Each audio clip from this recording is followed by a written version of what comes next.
Welcome everyone to today's Spaces. I'm Pete Humiston, Head of Research at DeFi Development Corp. Thanks everyone for joining. Today's conversation is going to be centered around a lot of our recently announced Treasury Accelerator initiatives, including ZeroStack, DFDV UK, and DFDV Korea. These are strategic franchise style arrangements that we ultimately believe are going to fuel long-term growth in SOL per share for our shareholders. It's one of many initiatives on that front. Joining me today is Parker. I think maybe Joseph will be attending in a little bit here, but the call today is going to be centered around just asking him some questions, giving a little bit more guidance, and helping people get a better understanding as to what these initiatives look like, the implications, and why ultimately we've been pursuing them. Of course, if you guys have any questions, feel free to post them under the pinned tweet on our profile. We'll do our best to get to them.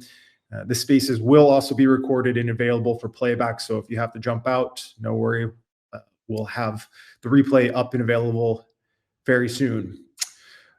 Before we begin, just a quick note, today's discussion may include forward-looking statements. These involve risks and uncertainties that could cause actual results to differ materially from those projected. For a fuller discussion of these risks, please refer to our most recent SEC filings, including our Form 8K relating to the financing. We don't undertake any obligations to update these forward-looking statements.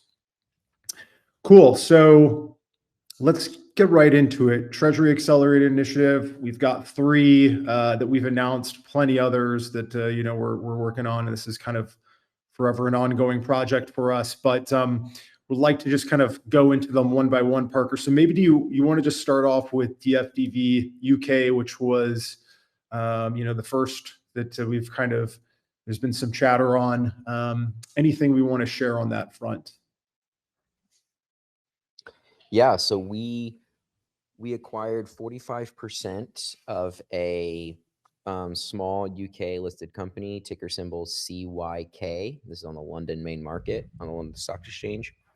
And we, working with some guys who did the large Bitcoin deal, Satsuma, are working on bringing a Solana treasury vehicle to market. Now, there's some unique regulations in the UK around how to structure these transactions and what kind of approvals you need, and they're a little more cautious than the US. So it might take a little bit longer before we're able to announce, giant SOL buys and everything. But we do have some of the team in place there, and we're very excited about that one. And so it's, it was the first one, and hopefully it'll be also the first one to really get out there on the Solana side at least, and start announcing buys and, having a formal website and all that good stuff. So that's the quick flyover on DFDV UK. Awesome. Yeah, that one's exciting. Lots of moving pieces, work in progress. Excited for us to be able to share more info on that front. I think maybe we can just shift gears. We announced 2 others this week, both unique in their own regard. The first one being ZeroStack. So we announced a collaboration with them. Do you want to, quickly break down what that initiative looks like, Parker, and kind of the deal structure? Yeah. So in that one, I realize, for some folks, it may seem like a bit of a departure because, it's not Solana based and it's not even a native Solana token. It's a separate L1. And there's some, validity there. But ultimately, what we're trying to do with the Treasury Accelerator is to launch more treasuries that are not directly competitive to our own all over the world and on different assets. So for ZeroStack, built on the ZeroG token, what we saw there was a team that was very interested in innovating. So we've probably talked to foundations for 25 different assets, mostly L1s, but also, L2s, some on Solana, some not, or not L2s per se, but, like tokens, some on Solana, some not.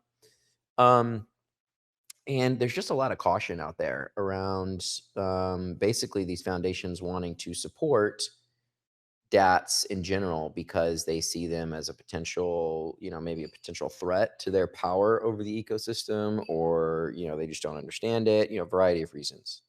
Um, but we really believe in the DAT structure. We think it makes more sense than having a, random offshore private Cayman entity holding the coins. We think it makes a lot more sense to have an onshore US regulated, with transparency and so on entity, or at least having both at a minimum.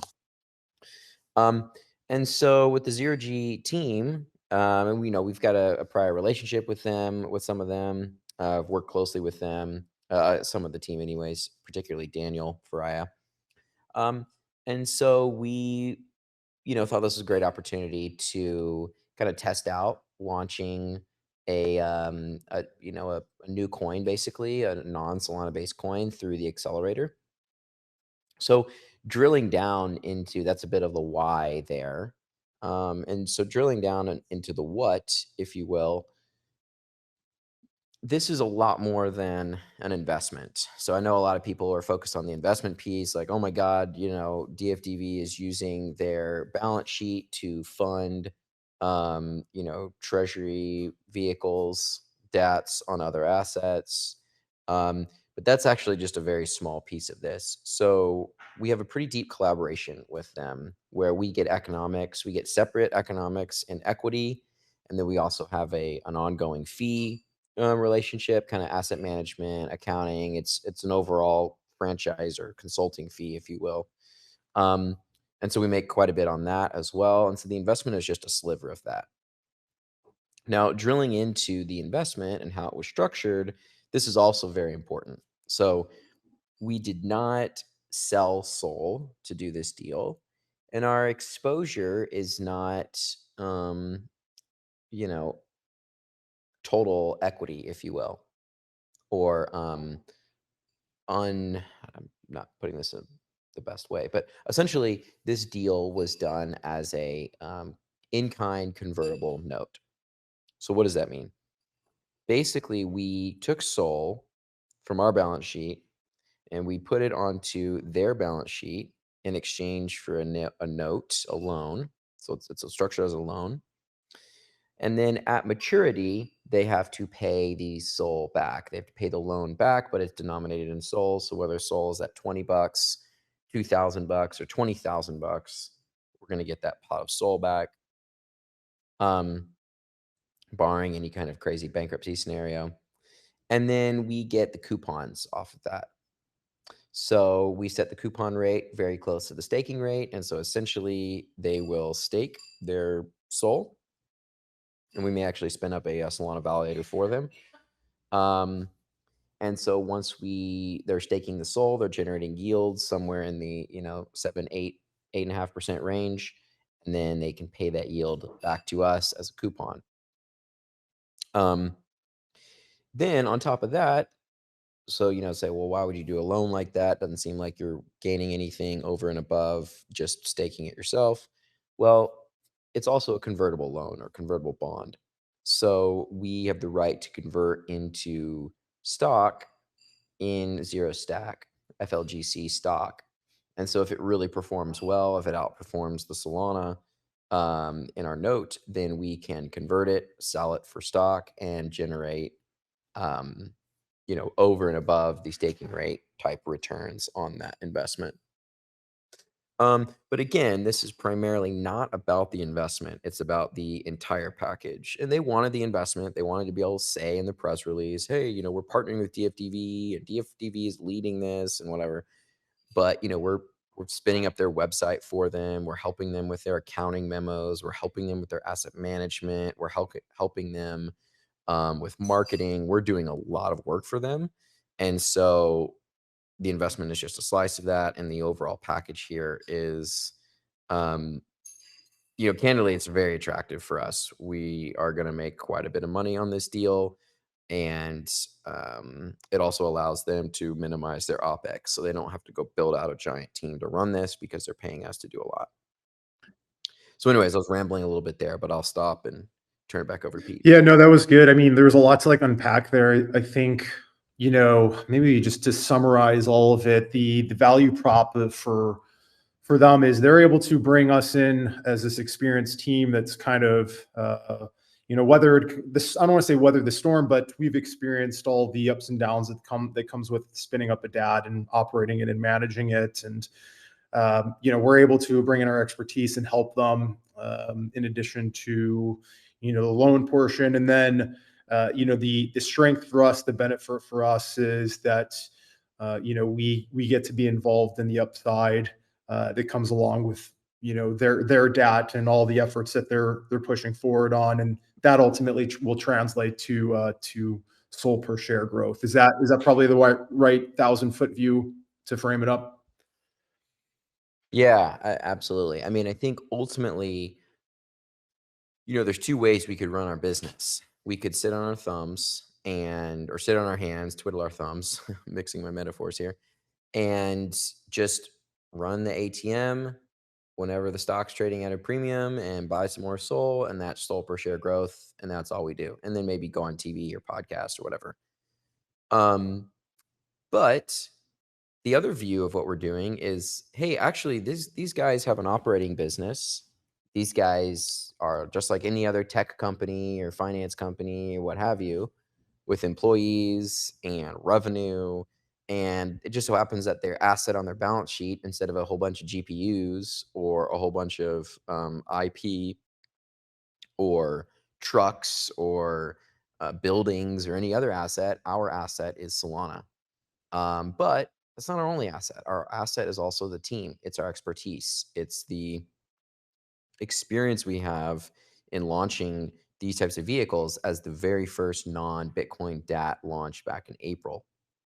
And so to the extent that we can be active and we can monetize that experience, which is another balance sheet asset that's not reflected in the NAV, that can flow through to more SOL per share. So even if the MNAV is stuck at 1x forever, we want to find ways to grow SOL per share that are not reliant on simply running the ATM. And so that's really what we're trying to do with Treasury Accelerator, is to grow the bottom line in an organic fashion. Yeah, totally. I mean, I think just big picture too, it reflects us as the company, as a team of operators, how we are doing our best to be thoughtful and innovative in terms of finding new ways to accumulate more Solana beyond what has kind of worked in the past, and maybe is also struggling to continue to work going forward. So I do think just patting ourselves on the back here, this is like a really cool initiative that I think everyone internally is really excited about, and it also kind of reflects like our vision, our view of growing DFDV as a whole.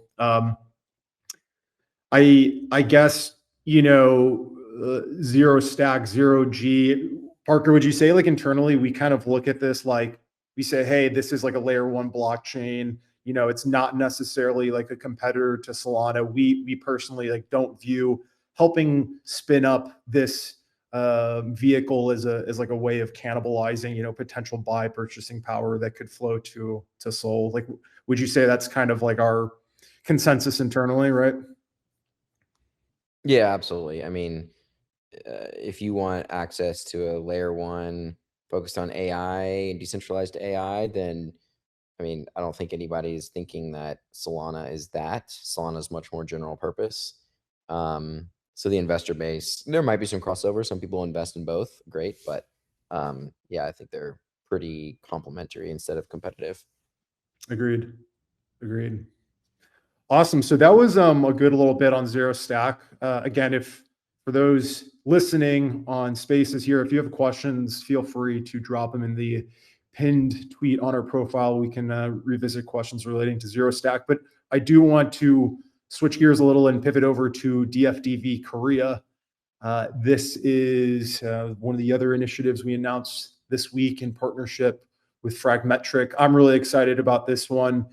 Parker, what should folks know about DFDV Korea? Yeah, we're super excited about this one as well. So this one, I won't go too beyond the press release, just so that we're not releasing any MMPI here. But basically, we're working with the Fragmetric team. We're evaluating some small companies that we could do a takeover similar to what we did with Janover, and to create basically the canonical sole treasury vehicle in Korea. And we want to do this, taking all of our combined experience on our side, operating DATs, and then on the Fragmetric team, their experience in Korea. I think they're the largest Solana-based project in Korea. And so combining forces to create the dominant Sol DAT in that market will be, pay a lot of dividends, I think.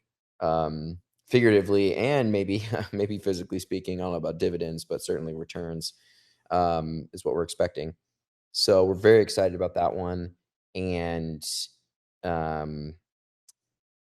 hopefully in the next, short while, we'll have some updates to share there on some more concrete stuff that's happened. But for now, unfortunately, I'll be a little vague, but we're absolutely working on it, and doing daily stand-up calls on it, working through it. So yep, I'll leave it at that. Cool. Yeah, we won't have to go into the specifics of the deal and what that entity is going to look and feel like, because of course a lot of exciting things are on the horizon. But when if I recall the Treasury Accelerator program, when we were first spinning it up, we were thinking about geos, and Korea was actually one that kind of came to mind.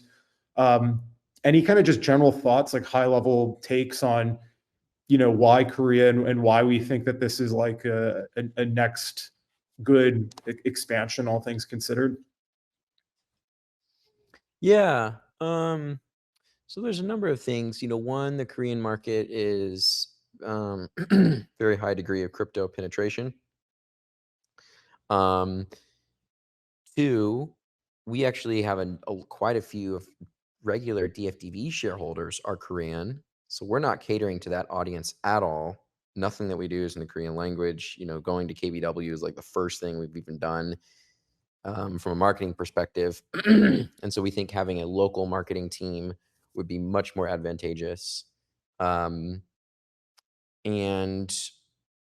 I think generally, like if you look at the other, the main Bitcoin deal, SGA, it's done really well. So MetaPlanet kind of helped launch that one. And so we kind of want to follow in that fact pattern. So there's quite a few reasons that doing this in the Korean market makes sense. There's obviously like tax and capital controls and all of that, that just make it easier for Koreans to invest in the Korean market. But ultimately it's about like looking at the pattern of who's buying DATs and how have other DATs done. And both of those point to Korea being a pretty good market for us. Yeah, agreed. The Korean crypto market has always been, I think to Western folks, a little bit slept on, but it is alive and well and thriving, and it has been for quite some time. And so it's definitely a geography that, I think I speak for everyone on the team when we say we're excited to really sink our teeth in and get involved. I guess kind of in the same vein there, as a company who prides itself on having great operators, and the operators really being kind of like the meat and potatoes to the company's success.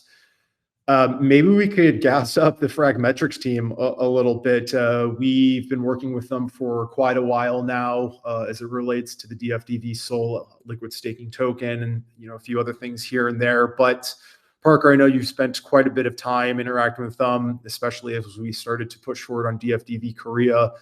I know you mentioned that Fragmetric is one of the fastest growing crypto projects. So, maybe would love to hear your takes as far as experience working with the team, and why we're so bullish on DFDV Korea, given that we're working with Fragmetric. Yeah.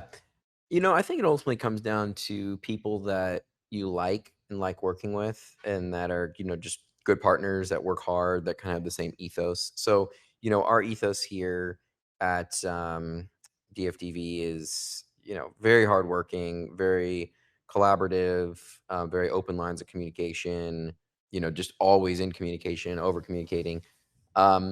And we've really seen that from the Fragmetric team, especially as we've really rolled up our sleeves on, the Korean DAT here, DFDV Korea.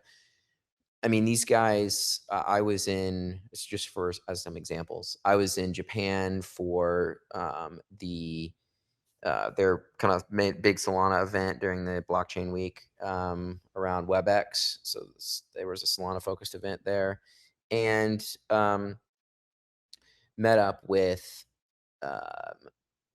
Sang briefly, who's one of the the CEO of Fragmetric, and he basically agreed to fly out the next week, like 5 days later, to New York to come to our bell ring with his tofu costume. And so he kind of booked his flight last minute to fly halfway around the world to come join us for that. And then he and I got to meet up in New York. Then I bumped into Zach at also in Japan. We met up for, I don't know, what was going to be, an hour breakfast turned into 2 or 3 at this hotel. And I hadn't met him before, but we started jamming on ideas. And by the end of our breakfast, he was like all in on doing DFDV Korea and getting this thing off the ground. And these guys, like, they work 7 days a week. They'll do calls at any time, midnight, 6 a.m., doesn't matter. They're grinding. And so these are the types of people that we want to, work with. And they've got a lot of conviction. They're not just go with the crowd. So the Solana ecosystem specifically is not super developed in Korea. So the super team group is not like particularly strong. They don't have in Korea, they don't have like lots of Solana based events and that kind of thing yet. But the Fragmetric team, they chose to build on Solana and build when maybe it wasn't the most popular network to build on in Korea. And so it shows a lot of conviction. It shows them sticking with, going with what they think is right versus just like what everyone else is doing. And so just a fantastic team, fantastic partners, and we couldn't be more excited to be working with them. Mostly just because they're great to hang out with and they're great to work with. And if we can find other things to work on, we'll find other things to work on with them too, because they're just so fantastic to work with.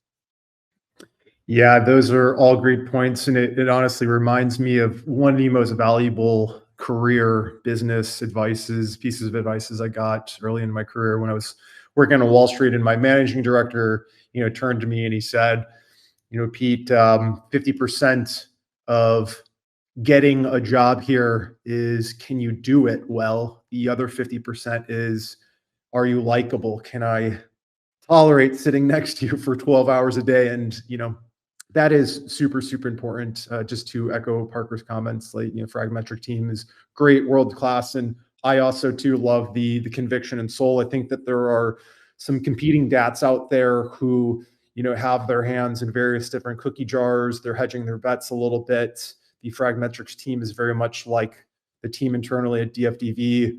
We've burned the boats. It's Solana or nothing. And, great to just kind of be working together with a team of folks who embody that as well. Cool. Moving on. Some other questions that we've come across from prospective investors and existing investors. There was, I think it was the mid-September press release that we had put out talking about, our plans to deploy the company balance sheet into other global DATs. I think it sparked a little bit of confusion, but I want to hone in on dilution and how we think about that and the preventative measures we have in place. I know there was one individual who said, we had referenced in that press release equity placements and convertibles, which they correctly stated means dilution, but the press release was referring to the types of instruments that we will be investing in. So maybe you just want to take a quick second, Parker, to clear up any confusion. Maybe we can just at a high level talk about like how we'll be investing into some of these DATs going forward. And then like, how do we think about dilution and like all the preventative measures that we've had and will continue to take to make sure that doesn't happen. Yeah. So a couple points to this. I'll reiterate that the when we do a Treasury Accelerator deal, this is not primarily about the investment. And so what that means is this is not like, we're not operating as a fund. It's not like, Pantera going out and saying, hey, we've got a fund and we're just going to invest in a bunch of DATs. And if the DAT does well, our primary economics come from that investment. That's not the case. For these deals, our primary economics come from the overall package. So whether that's the branding of a DFDV branded vehicle, the asset management agreement, grants that we get in equity, that all rounds out the package. And so the investment is just kind of a piece of what we're offering, but it's not the only thing, and it's not even the most important thing from a upside for us perspective. So what that means is, you can expect the overall allocation of our balance sheet to remain fairly small to these deals. So, this CRG deal, we put 22.88 million in. Our balance sheet's at about 500. So, talking less than 5%. And the goal is to, kind of roll that down at some point, so we can sell some of that off at a, hopefully at a meaningful gain to recycle back into more Solana to create some, more SOL per share growth. But, for most of these agreements, we are structuring them such that even if the investment doesn't work out for some reason, the rest of the package more than makes up for it. So in terms of avoiding dilution, we're not selling SOL to do these deals. We are structuring them as, Solana denominated converts, or we're using some cash that we still have on the balance sheet to do the deal. But, again, fairly small on those deals, especially the ones where we might have to use cash. So that's kind of the way that we think about it and how we're, trying to avoid quote dilution. And I guess the last thing I'd highlight here is, the management team at DFDV, myself, Joseph, Pete, everybody on the team, we own a little bit more, I believe now, than 30% of the company. So we absolutely are thinking about how to avoid hurting our own position. And the vast majority of the, of our compensation is in the form of this equity going up and down. Even like new stock options and salaries and bonuses, like that pales in comparison to the stock doing better by 10 or 20% or something. And so we want to see the stock grow just like everybody else. And so we're hyper focused on doing everything that's best for the company, for our bottom line, and, of course, for the stock performance long term. So I'll leave it at that. And Pete, if there's anything I left out, feel free to let me know. No, I mean, the tail end bit was perfect. Totally agree. I think just to reiterate, and we've been pretty vocal about this, and I think we'll continue to pound the table, is, executive bonuses too are tied to SPS, SOL per share growth. There are some competing DATs out there. I think that's, the performance is tied to shares outstanding or just general SOL holdings.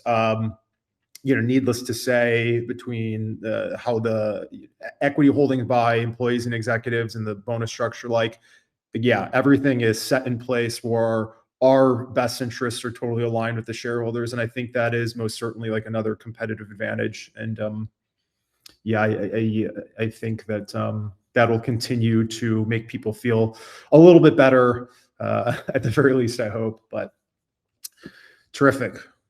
Cool. Maybe we can zoom out and, address kind of like the impact to SPS. Speaking of, we've kind of touched on this, but these deals are very nuanced. They're complicated. It's not by design. That's just kind of the game.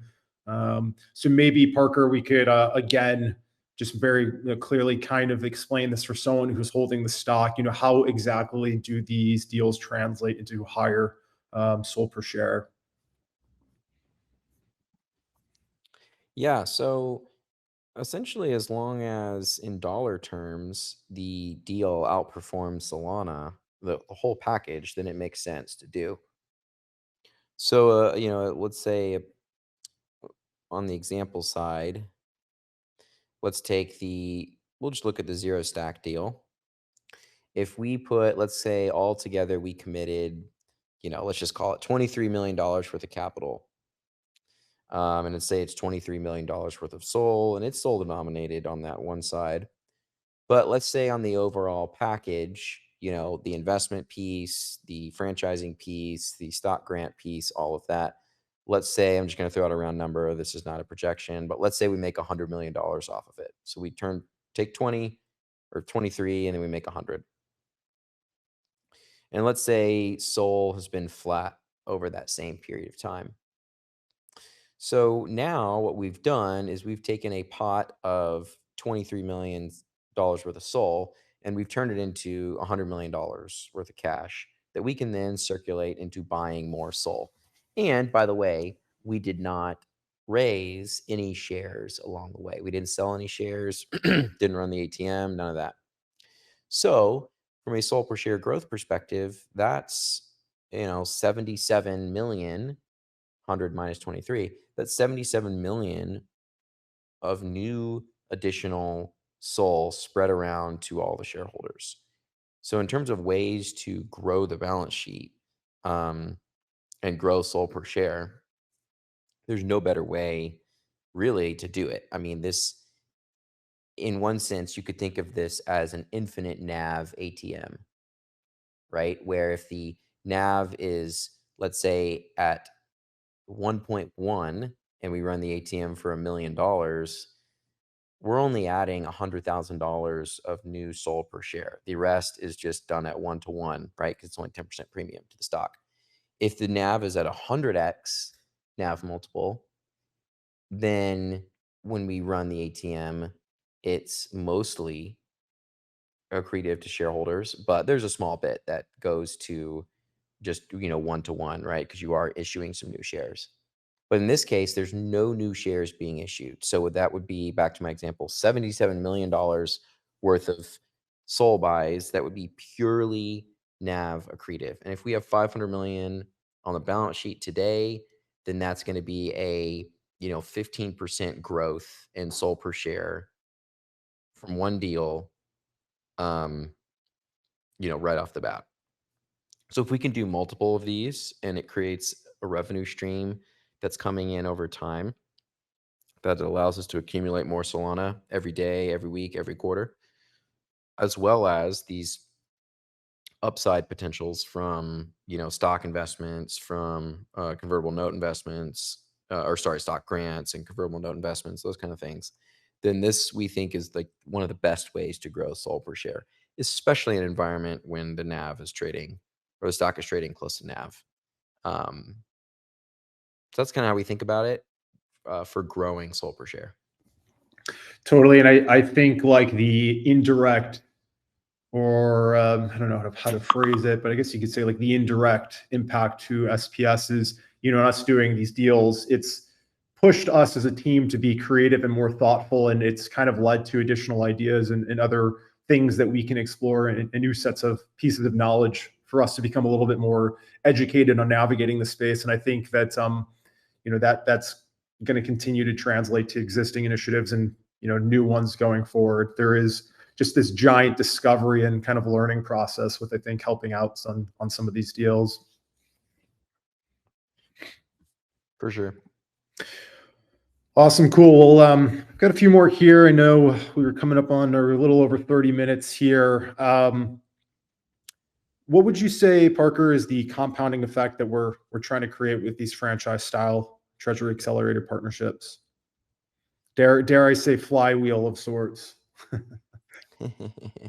So I think the big compounding effect is really the brand. So, getting the DFDV brand, DeFi Dev Corp, the bridge logo, all the things that, it comprise our brand, our ethos, all of that, getting the word out, right? So if you've got, let's say, 10 different DFDV geographic DATs, SOL DATs all over the world, and they're all saying the same message in their own local flavor, then that really helps grow the global brand and ultimately will help us. And so we think the flywheel component is, marketing, brand, and attention based. And that's ultimately how DATs win, is winning the attention game. And so we are, hyper focused on that. I think the other, component to the flywheel effect is the, the upside. So to the extent that we do well on some of these deals, then more teams will want to partner with us. And if it becomes clear that partnering with DFDV means your DAT is going to be a lot more successful than partnering with somebody else or trying to do it alone, then we'll have more inbound to do these deals for folks that want to partner with us. And the economics that we can demand will be greater because the reputation has been built. And so we're kind of hoping to build that brand flywheel for our own sake so that we can do more of these deals and do them at, better terms for us. So I guess there's maybe two components to the flywheel. So I don't know, I guess we got a bicycle or a motorcycle here. Motorcycle for sure. All right. A couple more. Any sense as to when we might be able to see some of the impact of these deals flow into SOL per share? It's a good question. Hopefully pretty soon, and for a lot of these DATs, you have to get the shares registered before we can start, selling some to convert back into Solana on the balance sheet. So maybe it's like a couple months after, hopefully less, but sometimes it can take a couple months after the deal is announced, where we can start selling some shares and, getting some value back. So the like really tangible, like, hey, we actually bought some SOL, maybe in the next couple months. But in the short term, I think the marketing benefit of it can be felt almost immediately. So we'll, kind of see how that plays out. Totally agree. Awesome. The last one, just to close out here, question we got. Are there other geographies or sectors that we're actively exploring? What should shareholders and the community expect next from the Accelerator program? Yeah, so we've got a couple other countries in flight that we're pretty excited about. We got a couple other tokens that we're pretty excited about as well here in the US. And ultimately, we want to really hit a couple of these out of the park. So we're focused on some of these existing deals that we have to make sure they land really, really well, such that we can get that kind of brand recognition flywheel going again, or going to start. So yeah, I'd say a couple more countries, couple more tokens, but also really focused on what we have now. Yes, lots to continue to chew on for sure. Great. Well, Parker, thanks for the time. This was really, really great. I hope that we were able to clear up some confusion, answer a lot of questions, and just ultimately help folks get a better sense as to why we're super excited about the Treasury Accelerator and kind of what's to come and the implications for it. As always, thanks for attending for those listening in the spaces and those listening in the replay. Of course, if you have questions, comments, or concerns, please send them our way. We've got a dedicated Slack channel internally we have a dedicated Slack channel internally where we're day in and day out sharing kind of comments, questions, concerns from investors, prospective investors. And, I think Parker, DK, Joseph, and others are really doing a good job of trying to answer some of those questions to the best of our ability. So if you have them, please don't hesitate to send them our way. All feedback is valuable feedback for us. I think that concludes today's spaces. Thanks again, everyone, for attending. We'll catch you on the next one in service of SOL per share growth. This is Pete signing out. See y'all. Thanks, everyone.